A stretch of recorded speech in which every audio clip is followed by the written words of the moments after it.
सासू माँ की नई सहेली। प्रिया किचन में चाय बना रही होती है और सुमन ड्राइंग रूम में बैठकर मजे से टीवी देख रही होती है। तभी दरवाजे की घंटी बजती है। प्रिया, जरा देखना तो कौन आया है। देखती हूँ मम्मी जी। प्रिया दरवाजा खोलती है तो सामने पड़ोस वाली विमला आंटी खड़ी होती है। नमस्ते आंटी जी, कैसी हैं आप? मैं तो बिल्कुल ठीक हूँ बेटा, पर तेरी सास को क्या हुआ है? आजकल कहीं दिखती ही नहीं है। जब देखो तब टीवी के आगे जमी रहती है। अंदर तो आइए आंटी। अरे ओ दीपक की अम्मा, कहाँ हो?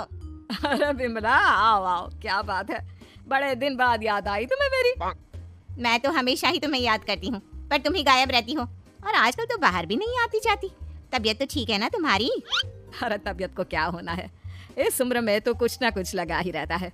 मेरी छोड़ो, तुम ये बताओ कि क्या चल रहा है गली मोहल्ले में। तुम गली मोहल्ले की छोड़ो, चल तो तुम्हारे पड़ोस में रहा है। तुम्हारी नई सहेली आई है। मेरी कौन सी नई सहेली? मैं तो यहाँ बस तुमसे बातचीत कर लेती हूँ या फिर बाजू वाली शर्मा की बहू से 2-4 बातें कर लेती हूँ। इसीलिए तो कहा कि तेरी नई सहेली आई है। अब कोई पड़ोस में आया है तो बात तो होनी ही है। कम से कम इसी बहाने हमारा भी एक ग्रुप बन जाएगा। फिर सब मिलकर अपनी बहुओं की शिकायतें किया करेंगे। दोनों हंसने लगते हैं। तभी प्रिया चाय लेकर आती है और सामने टेबल पर रख देती है। दोनों चाय पीती हैं और बातें करते हैं।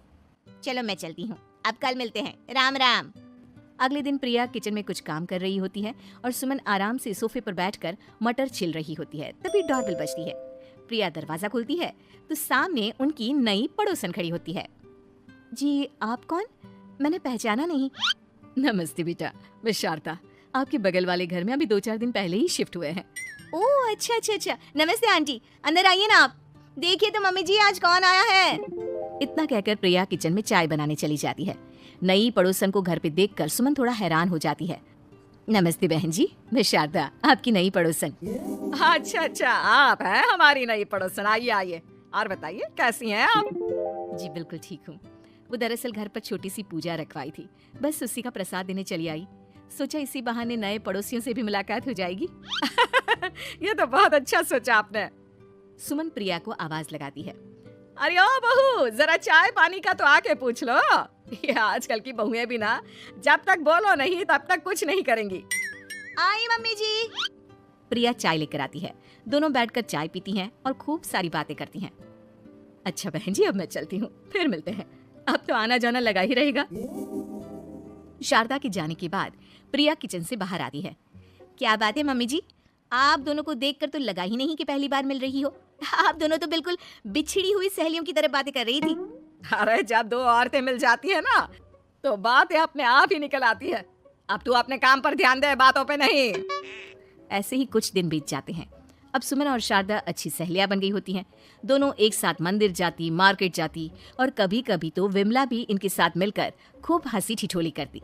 एक शाम तीनों बैठकर सुमन के घर पर चाय पी रही होती हैं कि तभी बहुत तेज बारिश शुरू हो जाती है। सुमन जोर से प्रिया को आवाज लगाती है। प्रिया, ओ प्रिया, देख कितनी तेज बारिश हो रही है। जाके छत से सारे कपड़े ले आ, नहीं तो सब भीग जाएंगे। सुमन 2 बार आवाज लगाती है लेकिन प्रिया का कोई जवाब नहीं आता। शायद प्रिया कुछ काम कर रही है, इसलिए कुछ जवाब नहीं दे रही। अरे काहे का काम, आराम फरमा रही होगी महारानी। तभी प्रिया बीमार हालत में अपने कमरे से बाहर निकलती है। हाँ मम्मी जी, क्या हुआ? मेरी तबीयत थोड़ी ठीक नहीं है ना, इसलिए आग लग गई। अरे सारे कपड़े भीग गए और तुझे सोने से फुर्सत नहीं है। सबके सामने सुमन के मुंह से ऐसी बातें सुनकर प्रिया उदास हो जाती है और छत से कपड़े उतारने चली जाती है। सुमन, ये क्या बात हुई? प्रिया ने बताया ना कि उसकी तबीयत ठीक नहीं, इसलिए उसकी आंख लग गई। तुम भी ना खामखा उसे सबके सामने सुना दिया। अरे आप नहीं जानती शारदा जी, कुछ बहुएं ना बहुत आलसी होती है, घर का एक काम नहीं करना चाहती। ऐसा नहीं है सुमन, तुम्हारी बहू तो बहुत प्यारी है, तुम्हारी सारी बात भी तो मानती है। हाँ सुमन, तुम प्रिया के बारे में ऐसा क्यों सोचती हो? मेरी भी 2 बहुएं हैं, लेकिन मैं उन्हें अपनी बेटियों की तरह रखती हूँ। आखिर वो भी तो किसी की बेटियां ही है ना। और अगर तुम ऐसा ही व्यवहार करोगी तो एक दिन प्रिया भी तुम्हारे साथ ऐसा ही बर्ताव करेगी। शारदा और विमला की बातें सुनकर सुमन की तो बोलती बंद हो जाती है। वहीं प्रिया भी बाहर से सारी बातें सुन रही होती है। अरे मैं कोई उसकी दुश्मन थोड़ी ना हूँ, मैं भी उसकी माँ हूँ, लेकिन कभी कभी सास बनना पड़ता है, नहीं तो बहुएं हाथ से निकल जाती है। देखो सुमन, ये सब सोच का फर्क है। अगर तुम ये सोचोगी तो कभी प्रिया को अपनी बेटी नहीं बना पाओगी। इतना कहकर शारदा और विमला वहां से चली जाती हैं और सुमन अकेले बैठकर उनकी बातें सोचने लगती है। अगले दिन प्रिया और दीपक अपने कमरे में बैठकर बात कर रहे होते हैं और सुमन उनके कमरे के बाहर कुछ काम कर रही होती है और उन दोनों की बातें सुन लेती है। दीपक, तुम्हें पता है हमारे पड़ोस में जो शारदा आंटी है ना, बहुत अच्छी हैं। अच्छा, ऐसा क्या हो गया जो तुम्हें वो इतनी अच्छी लगने लग गई? कुछ खास नहीं, बस कल जब मम्मी जी मुझे सबके सामने सुना रही थी तो शारदा आंटी ने मेरा साथ दिया। मैं तो सच में हैरान ही रह गई थी जब उन्होंने मम्मी जी को मुझसे ऐसा बर्ताव करने के लिए मना किया। अच्छा, फिर क्या हुआ? होना क्या था, शारदा आंटी तो मम्मी जी को समझा ही रही थी कि बहू को भी बेटी की तरह ही रखना चाहिए, लेकिन मम्मी जी तो मम्मी जी है ना, उन्हें तो मुझ में हमेशा कमी ही दिखती है। काश मुझे भी शारदा आंटी जैसी सास मिली होती जो मुझे भी अपनी बेटी जैसी समझती। सुमन ये सब सुनकर बहुत उदास हो जाती है और वहां से चली जाती है। प्रिया की बातें सुमन के कानों में बार बार गूंज रही थी। उसे बहुत शर्मिंदगी महसूस हो रही थी कि उसने प्रिया के साथ बहुत गलत किया है। अगले दिन सुमन शारदा और विमला को बुलाती है। क्या बात है सुमन, आज तूने ऐसे अचानक क्यों बुलाया? सब ठीक तो है ना? हाँ हाँ, सब ठीक है, तुम दोनों बैठो तो सही। तब तक दीपक और उसके पापा भी आ जाते हैं। प्रिया, तुम भी आ जाओ। क्या हुआ मम्मी जी, आपने बुलाया? हाँ प्रिया बेटा, मैं आज सबके सामने तुमसे माफी मांगना चाहती हूँ। मैंने आज तक तुम्हारे साथ बहुत बुरा व्यवहार किया है, लेकिन तुमने कभी भी मेरे साथ बुरा बर्ताव नहीं किया। मुझे अपनी गलती का एहसास हो गया है, हो सके तो मुझे माफ कर देना। प्रिया अपनी सास की बातें सुनकर हैरान हो जाती है। उसकी आंखों में आंसू आ जाते हैं। प्लीज मम्मी जी, आप मुझसे माफी मत मांगिए, मैं भी आपकी बेटी ही हूँ।